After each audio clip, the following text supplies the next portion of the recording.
And I would think about this, because I'll tell you what it is that you need to do to be successful. Some of these things aren't so malleable, but others are things that you can work on. Well, IQ, well, that's a rough one, because there's no evidence, as far as I can tell, that you can do a damn thing about your IQ.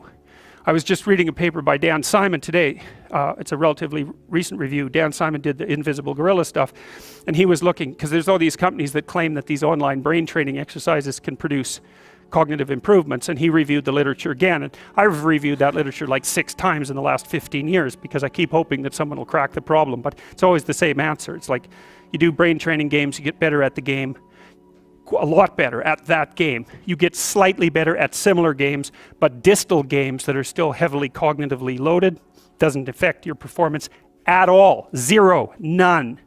So the issue of how to raise IQ, man, that's a killer. No one knows how to do it. I can tell you how to stop your IQ from decreasing as you get older. That's not so bad, because it does that. Fluid IQ decreases from the time you're 20, and pretty rapidly. It's physical health is the best preventative. So exercise, physical exercise.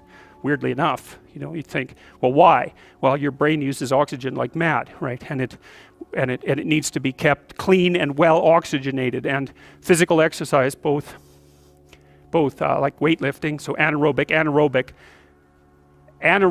and aerobic exercise, both seem to be very, very effective at staving off cognitive declines across the lifespan.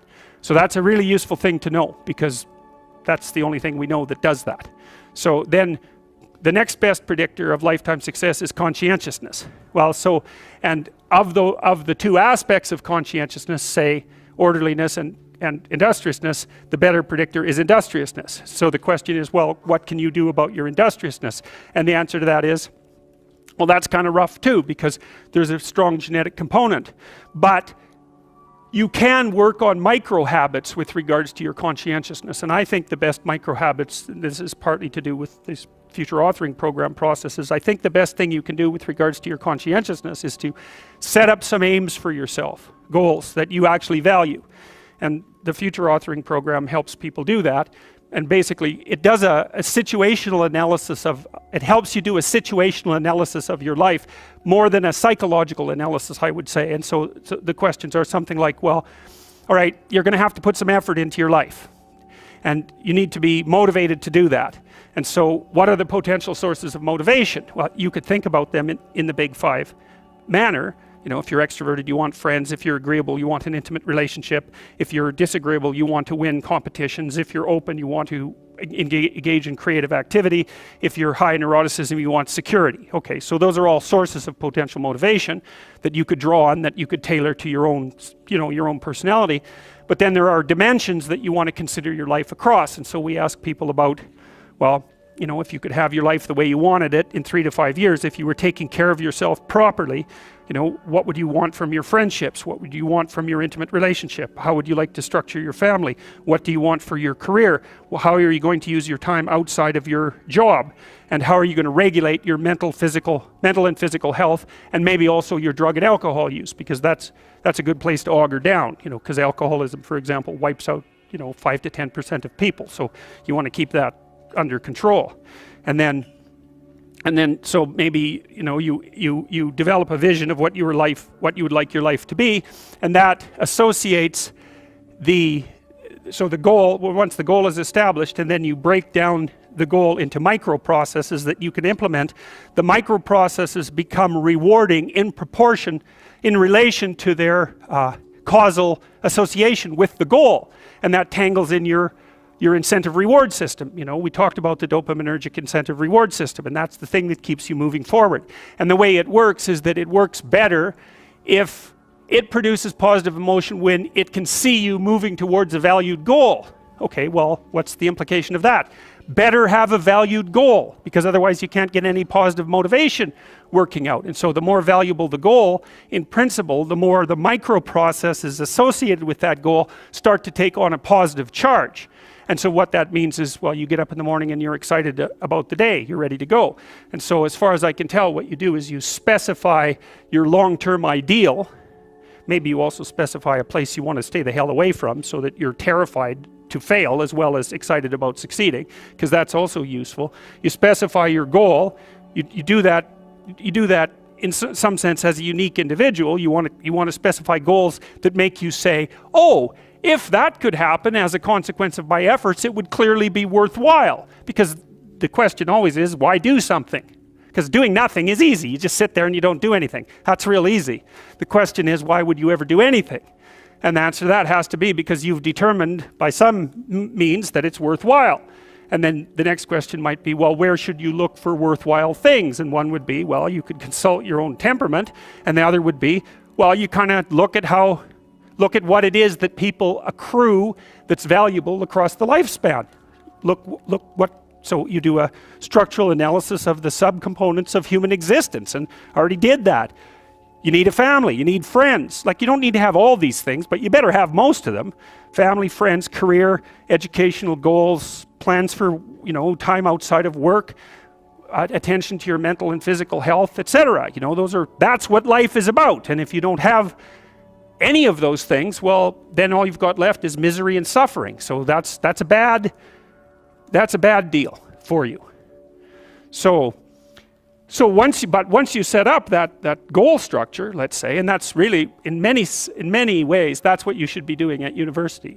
That's exactly what you should be doing, is trying to figure out who it is that you're trying to be, right? And you aim at that, and then you use everything you learn as a means of building that person that you want to be. And I really mean want to be. I don't mean should be, even those things are going to overlap.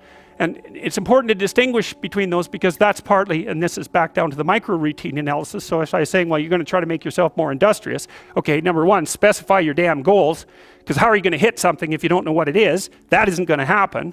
And often people won't specify their goals too, because they don't like to specify conditions for failure. So if you keep yourself all vague and foggy, which is real easy, because that's just a matter of not doing as well, then you don't know when you fail. And people might say, well, I really don't want to know when I fail because that's painful. So I'll keep myself blind about when I fail. That's fine, except you'll fail all the time then. You just won't know it until you've failed so badly that you're done. And that can easily happen by the time you're 40. So I would recommend that you don't let that happen. So that's willful blindness, right? You could have known, but you chose not to.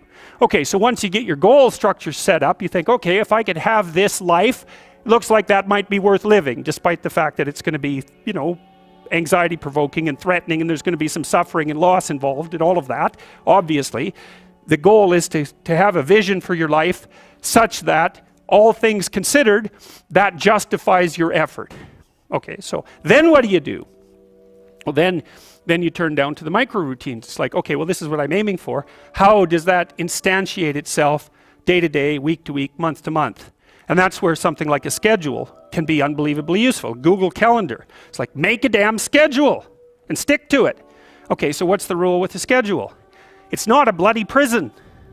That's the first thing that people do wrong. They say, well, I don't like to follow a schedule. Well, it's like, well, what kind of schedule are you setting up? Well, I have to do this, then I have to do this, then I have to do this, and then I just go play video games, because who wants to do all these things that I have to do? It's like, wrong. Set the damn schedule up so that you have the day you want. That's the trick. It's like, okay, I've got tomorrow. If I was going to set it up so it was the best possible day I could have, practically speaking, what would it look like? Well, then you schedule that. And obviously there's a bit of responsibility that's going to go along with that, because if you have any sense, one of the things that you're going to insist upon is that at the end of the day, you're not in worse shape than you were than at the beginning of the day, right? Because that's a stupid day. If you have a bunch of those in a row, you just dig yourself a hole and then you bury yourself in it. It's like, sorry, that's just not a good strategy. It's a bad strategy. So maybe 20% of your day has to be responsibility and obligation, or maybe it's more than that, depending on how far behind you are. But even that, you can ask yourself, okay, well, I've got these responsibilities. I have to schedule the damn things in. What's the right ratio of responsibility to reward? And you can ask yourself that, just like you'd negotiate with someone who is working for you. It's like, okay, you got to work tomorrow. Okay, so I want you to work tomorrow. And you might say, okay, well, what are you going to do for me that makes it likely that I'll work for you? Well, you could ask yourself that, you know. So maybe you do an hour of responsibility and then you play a video game for 15 minutes. I don't know, whatever turns your crank, man. But, you know, you have to negotiate with yourself and not tyrannize yourself.